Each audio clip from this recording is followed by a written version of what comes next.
Last week I made a video about trying to make it fun, finding the good in different situations. Last week we had a blizzard, and while I know it disrupted a lot of people's lives, their plans, and made things more difficult, not only getting around, but basically doing any task, there was beauty in it. There was beauty in the snowfall. There was beauty in seeing what nature looked like outside your window if you were lucky enough to get to look out.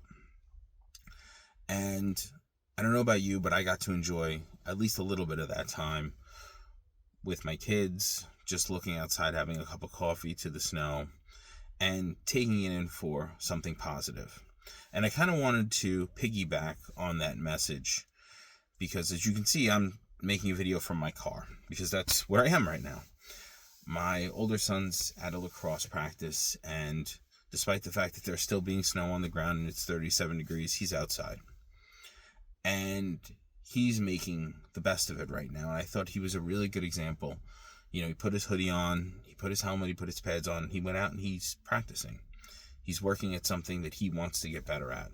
And it's not something that I pushed him toward, it's something he chose to do.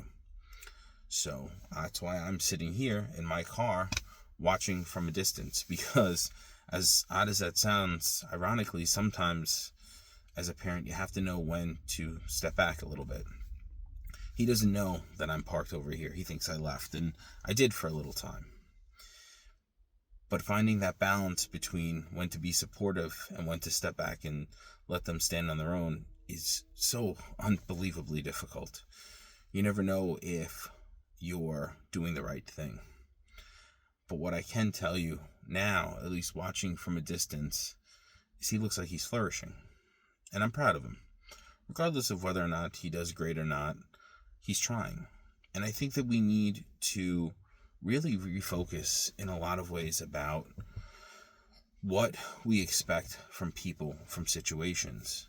You know, is it that they have to be successful? And what does that mean? Because some people would say after watching the Olympics, if you didn't win gold, you weren't successful. Well, all those Olympians are successful. All of those individuals that competed were successful. Maybe they didn't win the grand prize, but they certainly put in the effort. They put in the time. They put in their blood, sweat, and tears and sacrificed unbelievable things to reach levels that 99.9% of us would never even know what it feels like. And it kind of brings me to this concept that I keep thinking about, keeps coming up, and I call it the law of equivalent exchange. It's actually a concept from one of my favorite animes, Full Metal Alchemist Brotherhood. And I know, if you don't like anime, I'm not telling you to go watch it, even though it's one of the best that's ever made. But basically what they say is you can't get something unless you give up something of equal value. And while that isn't a real law in real life, more oftentimes than not, there is some truth to it. You do have to give up certain things to achieve other things. The problem is there's no guarantee.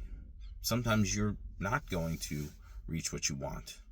All those Olympians, I guarantee you, wanted to win a gold medal. Only one can. Does it mean that their sacrifice was any less? No. And it's something that I think we kind of lose sight of. We hope at the onset that whatever sacrifice you're going to make is going to be enough to get it, but you won't know that in the beginning. You won't even know that till the end, which is ironic. Just like going out and practicing in the snow, you don't know if that means you're going to become successful or your team's going to win. But you do it anyway, because the journey is where you find yourself. I think that's why a lot of people like running long distances. Sometimes it's the time where it allows you to quiet your mind a little bit and meet who you really are. I know sitting in the car by myself right now, even though I'm recording this video, I was doing some thinking about how I wanted to present this video, and it kind of got me more in touch with myself and understanding that there is something greater. There is something more.